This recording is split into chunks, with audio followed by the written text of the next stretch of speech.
On to part 3, which would be the eyes. So, for most beginners, medyo, ewan ko, sa akin na-experience ko din man nung medyo bago-bago pa ako, mas mahirap, makalat, and mahirap mag-eyeshadow. So, what I recommend is you do your eyes first before your face para kung sakali man na kumalat yung eyeshadow dito sa baba, pwede mo pang punasan ng kung ano mang whatever. Tapos pwede kang mag-skin prep ulit para hindi ganun kakalat. So, pero hindi ko na yun papakita. Hindi ko na sasadyain. So, pero pwede nyo yung gawin para hindi ganun ka masira, if there's such a thing. Kasi, nakaka-frustrate pag maganda yun yung mata mo. Tapos, naka-foundation ka din ng flawless na base. Pero, nasira kasi, kunwari, nag-dark ka, tapos kumalat dito kasi marami palang fallout yung eyeshadow. So, para maiwasan yun, you do your eyes first before you go with the face. So, I start off by using a primer. This is Essence I Heart Stage. Pero, if you don't have a primer, any concealer na hindi nagko-crease. So, you put it on your eyes. Mukhang wala nang atang laman to. Tagal na neto kasi, I really like it. It's around 300 or so. Pero, okay na yung quality. It makes the dalawang use, dalawa nga lang ba ang use ng primer. So it makes your eyeshadow pop para mas kita, and also it makes your eyeshadow last longer. So kailangan nyo lang may pagkakapitan, tsaka para mas mag-pop up yung eyeshadow. So I just use my fingers, pero normally I use a brush. Pero wag na, okay lang naman na fingers. So I just blend that out. Tingin tayo sa salamin. And then if I had sobra, I just blot it out using yung sponge na meron. So yan. And then for medyo bago-bago pa nga na mag-eyeshadow, it's actually best to put on a light powder base para lang hindi ka mahirapang mag-blend. Naghahanap ako ng brush na pwede ko ipang fluff out. Anyway, so I'm gonna use this brush. Pero any brush would work. Pero wait, hanap ako ng medyo hindi ganun ka-precise. Wait lang. Ayan. So anyway, I'm gonna use one palette lang for my whole eyes. So I'm using Cargo Cosmetics Namaste. This is Namaste in India. Syempre, yun. Tapos, para lang mas-set yung primer, I'm gonna use a very light shade. Hindi yan white, medyo fleshy siya. So, konti lang. Tap off the excess, lagi. And just wipe it off. And pat. Konti, as in konti lang, para lang hindi masyadong basa nung primer yung eyelids. And then, after which, you're gonna choose 3 shades na pagko-concentratean mo. So, you're gonna have a base. Let's make it 4 na lang. Anyway, so you need transition shade, a base shade, and yung something at the end to make your eyes pop. So, I'm gonna use henna. This is henna. As my transition shade para mas kita sa camera. Pero you could use whatever you want. So, I'm gonna get something that's a little bit precise. Yung manipis lang, ganitong brush. So, yan. Para makita nyo kung gano'n kalit. Pero meron na siya actually kasama dito. Kaso hindi ko pa nahugasan. Kasi sipag ko, diba? So, yeah. I'm just gonna dip that in. So, this is henna. Yan. Tap off lagi yung excess. And then, for you to know where to put the transition shade, diba nakikita mo, if you look down, you could see this part right here. Yun yung flap. So, that's where you're gonna put the transition shade. Pero, kung monolids ka, what you could do is, with the eye at the back of the brush, diba meron yung medyo rounded part, just put on, poke lightly. Tapos kung saan yung pinakadulo ng eyeball mo, that's actually where you could put your transition shade. Ako, I'm gonna put it, kasi may tendency, ganito, technique would be, since yung mga bagong nag-eyeshadow, may tendency sila to put too much or sobrang taas na dikit na sa eyebrows. Kapag alam mo yung sarili mo na you tend to put higher than where you're supposed to, so babaan mo ng lagay. So, kunwari ako, meron din ako tendency minsan na parang nandito na yung eyeshadow pag fina-fluff out ko. So, bababaan ko ng konti. So, henna. So, magsa-start tayo dito sa medyo outer area. Sa outer thirds. 2/3 pa din, pero galing sa labas. And then, blend pa loob.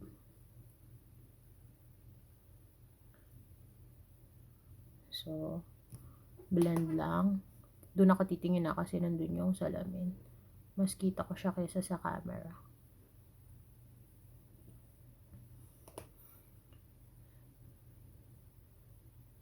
Hindi ko na to i-zoom kasi ayokong mag-edit. So, as you can see, nagkakaroon na siya ng kulay kahit pa paano. Yan. Transition shade pa lang to So, para lang malagyan ng konting hati at definition yung eyes. So, yan. Hehe. Lapit ko ng konti. I'm just gonna do that on the other eye. So, ganyan yung itsura niya. Nakita mo medyo parang may halo. Although, pangit pa siya tignan ngayon kasi hindi ka pa nagbe-blend. Okay lang yun. That's fine. We'll blend that out later. So, gagawin ko lang muna yung kabila. Wait. O, yan. Diba mukha na akong sinapak? Char. Anyway, so I've got my transition shade going on. So, hindi ko yata ganun na set. Medyo nag-struggle akong i-blend siya. Anyway, so there it goes. And then, you need a clean brush. Pwede yung pinang-pat mo kanina nung, what you call this one? Nung pang-set mo. And then, you use that to blend. Ang pagbe-blend is kung saan yung dun sa dulo ng eyeshadow. That's where you go. And then, just disperse with a light hand. I-disperse mo lang yung product. And kahit i-swiping motion mo lang siya like so. O, diba nawala yung harsh lines? And then you do that on the other side as well.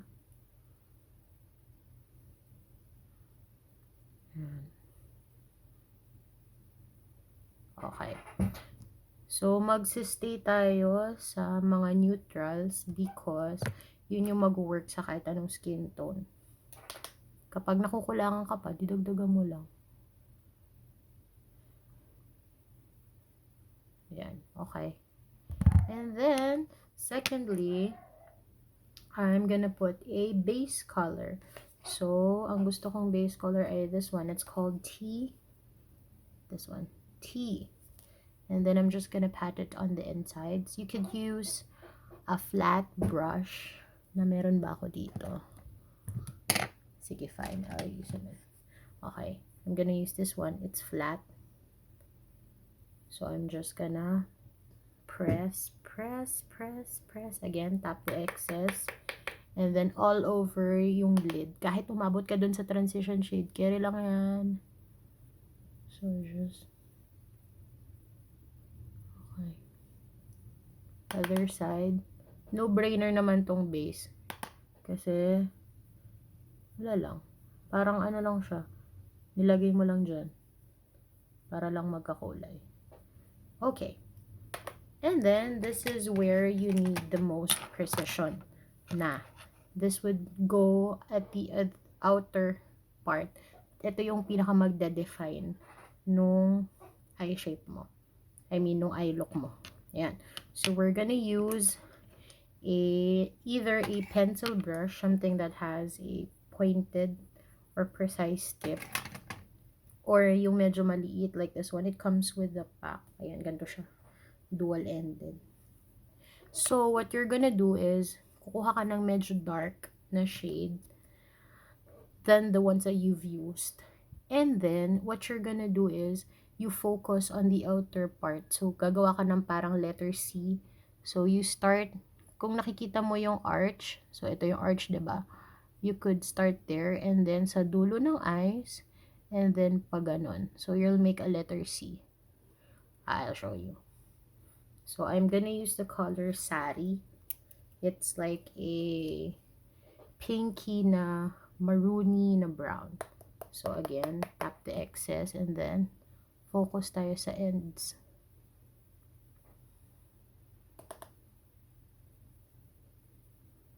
Yan. Nakikita nyo na yung definition. Dito ako titingin sa salamin kasi medyo mahirap sa camera. Dito na nga lang. Ayan, para makita nyo. Wait. Yan. So, there. So, letter C.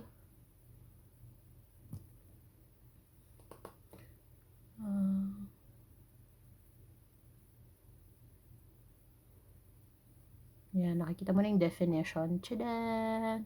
O, diba? Mas, kumbaga, mas may pakak na dito sa side na to kaysa dito. So, I'm just gonna build that up. Medyo ang hirap.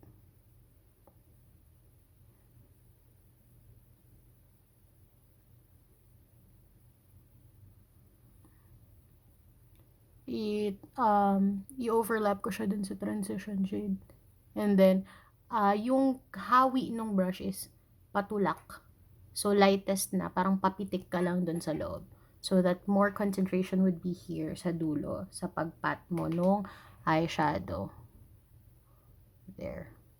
Pat and then pitik.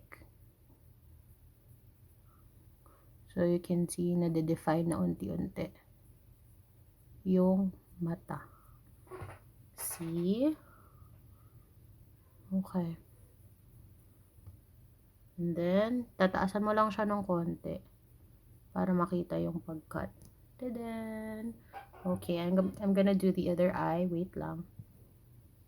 Okay, so I'm back. I'm done doing the other eye. Kung nakikita nyo, medyo kalat siya. But that's perfectly fine. That's okay. Kasi nga, diba, sabi ko kanina, if it doesn't work out too well, it could still be fixed easily kasi wala ka pang foundation. I'm just gonna blend out this one muna. Konting-konti lang, as in very light. Papasok para medyo mahati. Yan. Or you could use the one that you used for the transition shade earlier. Para light lang yung pag-cut no crease. Okay. And then, since kitang-kita nyo yung lines, for it to be softer at hindi masyadong pakak, use the one that you used earlier for pang-set. And then, again, blend it out. Blend lang ng blend. Para mawala yung harsh lines. There you go.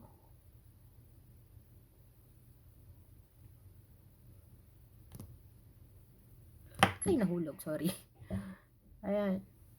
So, diba? Medyo lighter na siya. And then, what I like to do is go back with the transition shade para maayos ko pa. Kung sakaling kagaya niyan, kitang-kita nyo yung pinagpatungan ko nung sobrang dark. And I just feather it. So, light hand. And then, I go over yung line. And then, ever so lightly blend it out. Para mawala yung harsh lines. O, diba? Medyo nawala na siya. And then, the other side din. Shidan. And then, if you want to focus more on the outer part, pwede ka naman mag-redo. Pero, ipapat mo na lang siya sa dulo. As in, sa dulo lang. Dito lang. Focus ka lang dun sa pinakadulo ng C mo. Or dun sa curve.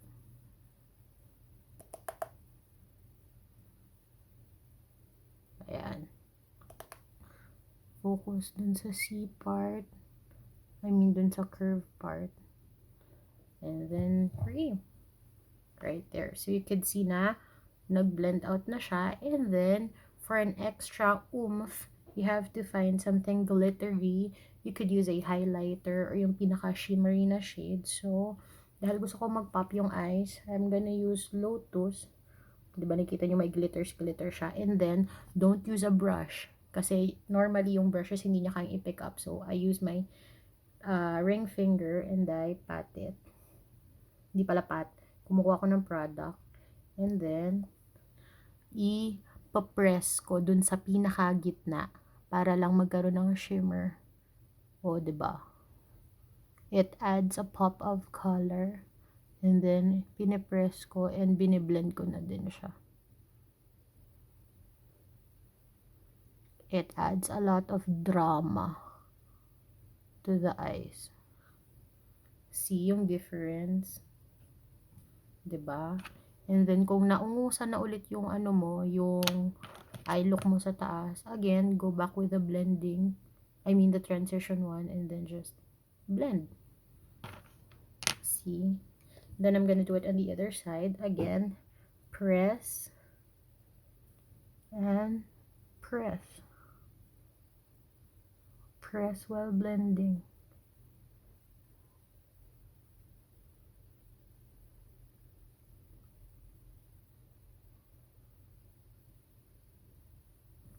Okay. Ayan. So, mukha ng Instagram yung, pang Instagram yung eye look mo. And then, pag nawala ulit yung dito, balik ka lang. Balikan mo ng darker shade. Ayan. Para mukha silang nag-aagaw. Takip silim, gano'n. Ayan. Patting it din. And, syempre, magbablend ka din. O, yan. Pak! O, diba? So, you have a natural but kind of sophisticated, wait ko lang ba? Sophisticated look. And then, sa mga nakikita natin sa mga Koreans, na I like doing is, I like highlighting yung inner corner. Pero mamaya na natin yung gagawin kapag na-prep na natin ang husto pa yung ating face. So, ito muna yung eye look ko, pero dadagdagan ko pa yan later. So, we're going to the part 4, which is the face.